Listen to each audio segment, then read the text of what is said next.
There's a German study from 2012 or so, which surveyed 51 countries, and there's a way you can tell if someone's honest or not. So there are games you can play, like you roll a die on your own privately, and then you write down your score. The higher your score, you get paid more, so you get paid per dollar. So if you roll a die and you get 3, you write down 3, you get $3.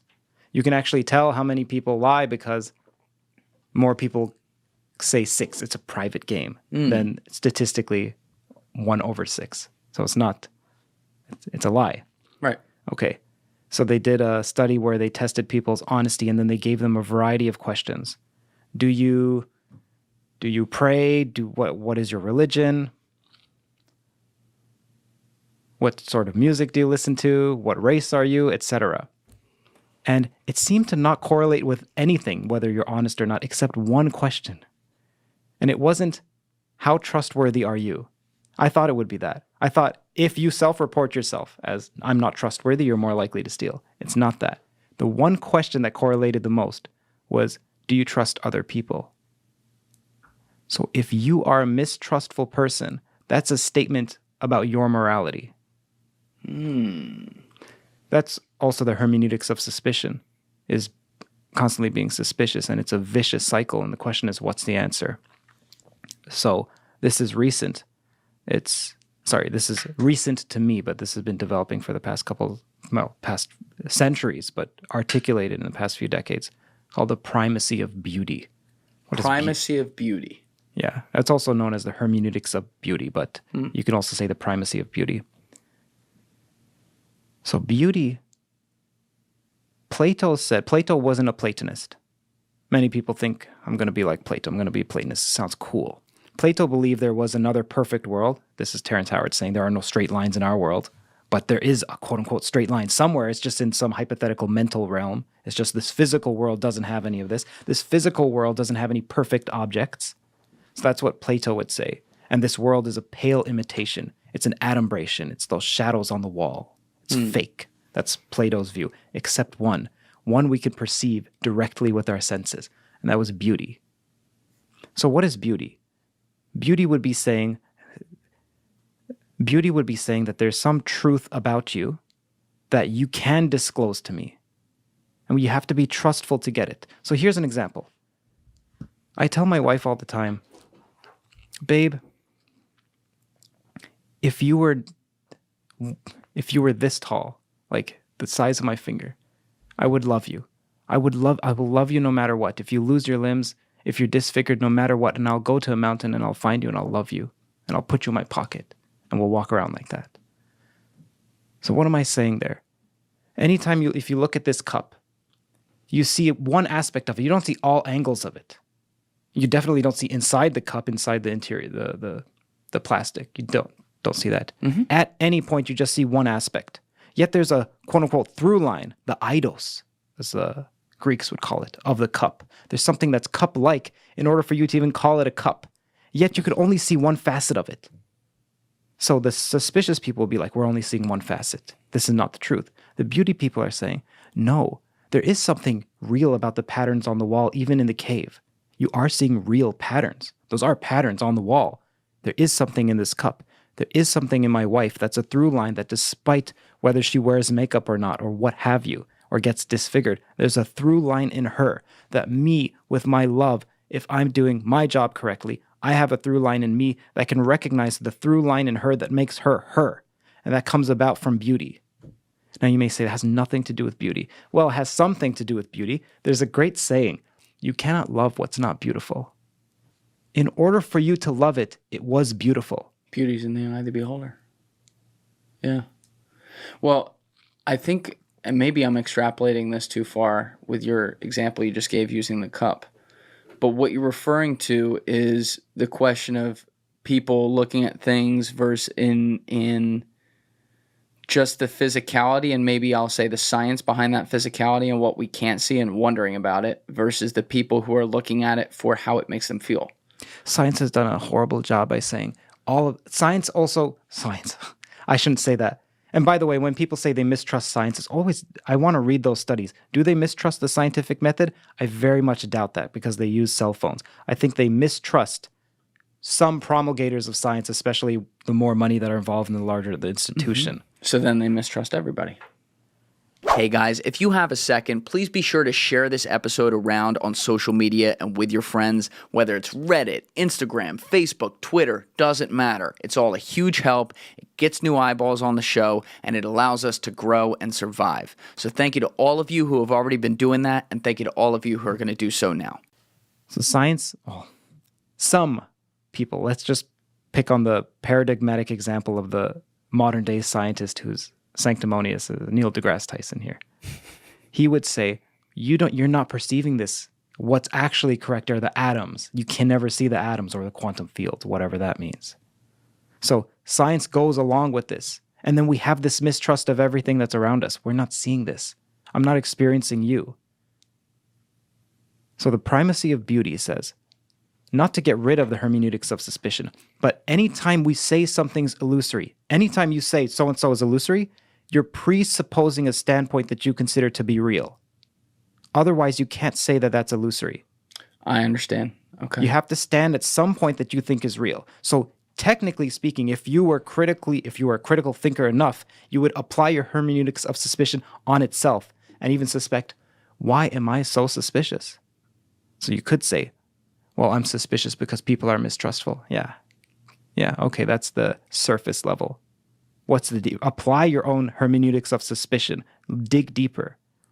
If you dig deeper, at least for me, I find I have 6 motivators. So anytime I think I'm a good person, like, look, I'm unblightedly searching for the truth, I say, no, I'm either motivated by cowardice, covetousness, insecurity, indolence, greed, or malice. What's indolence? I know all the others. Fecklessness, like not doing your duty. Got it. Okay. Not wanting to exert effort. Understood. So there's 6 reasons you were saying. Yes. And some of the other, truth-seeking, if you were a truth seeker, a true truth seeker, you would recognize the rancor and the anathematization that characterizes your own soul, your own attitudes and your beliefs and your desires and your behaviors, that they're not pure. And then you would seek to minimize that because truth has an element of goodness to it. Otherwise, why are you seeking the truth? You're seeking badness? Do you just want the truth for no reason? You believe that the truth is somehow salutary, somehow salvific. It will bring about salvation or goodness. So there's an element of goodness to truth. Hopefully you believe that. Otherwise, I don't know what you're doing with your truth seeking. And you would seek to minimize the negative qualities in yourself. Truth is more about integration and union than it is about misgivings and divisiveness. What do you mean by that?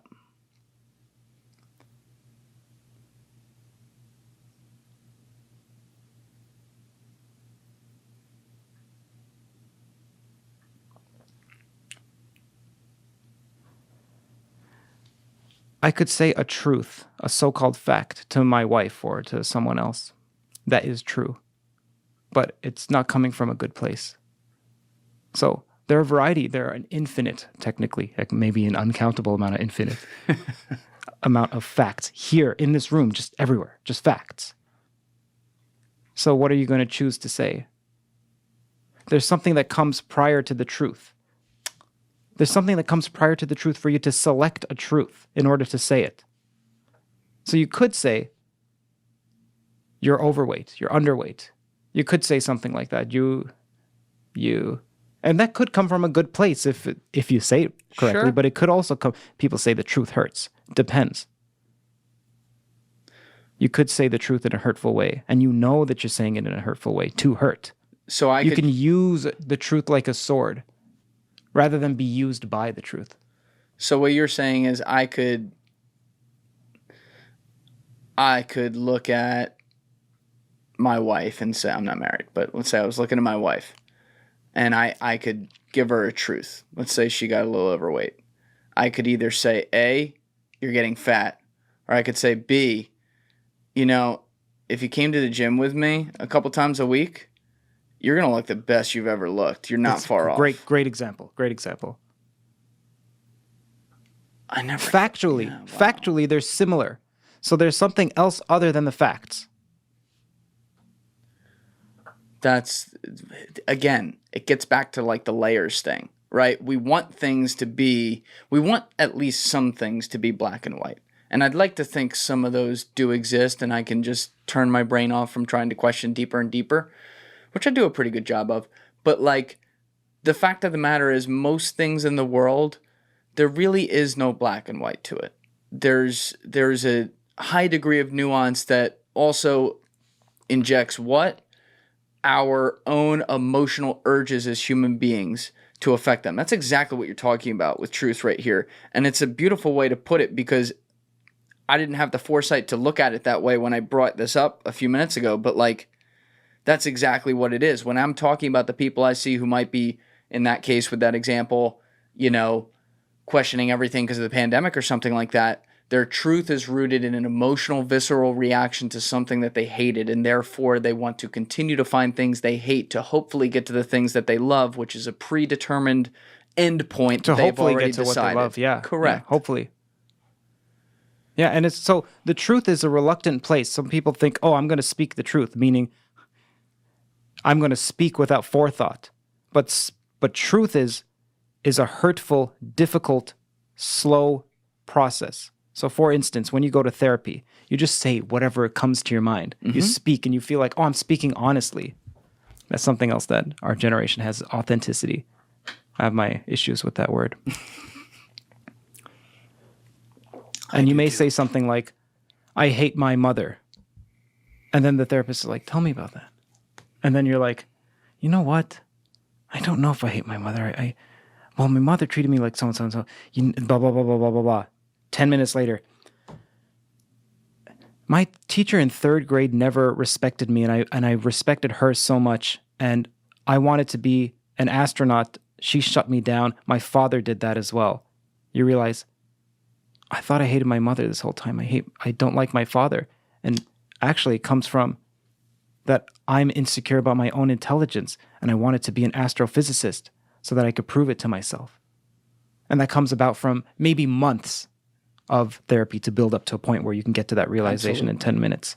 So people think, okay, what language is just this poor, low-resolution communication device that I have some internal feeling, I'm going to send it to you. It's never perfect. Language, they dismiss language. They deride language. They denigrate it. Yeah.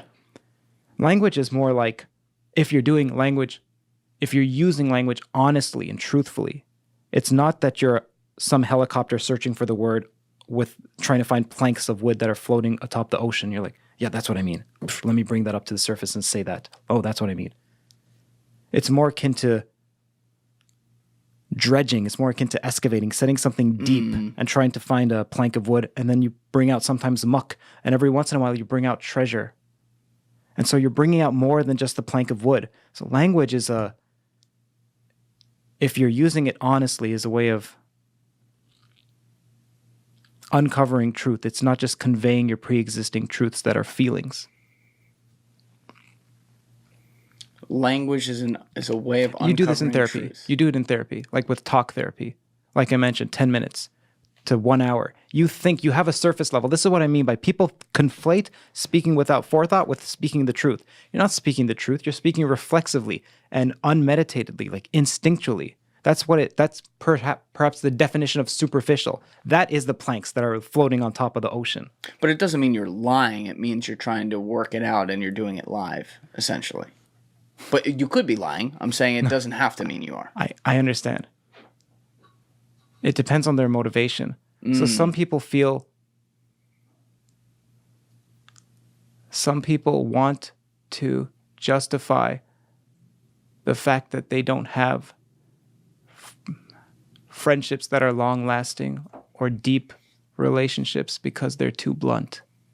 So they'll say, I'm too blunt. You can't handle my truth. My truth. Oh, yeah. Oh, that's a whole nother one. Yeah. Your truth, my truth. Pretty subjective. Yeah, so don't hide behind your unprincipled lack of psychological substantiveness with some chronicle of your self-extolled righteousness. I don't trust people who say, I shouldn't say that. I'm wary of people who say, I'm a truth seeker. Don't tell me with your words. Show me with your actions that you seek goodness. Forget about truth. Something comes prior to the truth because there's an infinite amount of facts to say if you think truth is just facts. Show me you're a goodness seeker with your actions. If you enjoyed this toe clipping, then the full video is linked in the description. You should also sign up for Toe Mail, which is again in the description and the pinned comment. You'll receive immediate access to all exclusive updates from the Theories of Everything podcast. It also helps me communicate directly with the core toe community. You'll also receive my top 10 toes. Think of it as the intellectual version of Quentin Tarantino's Obsession.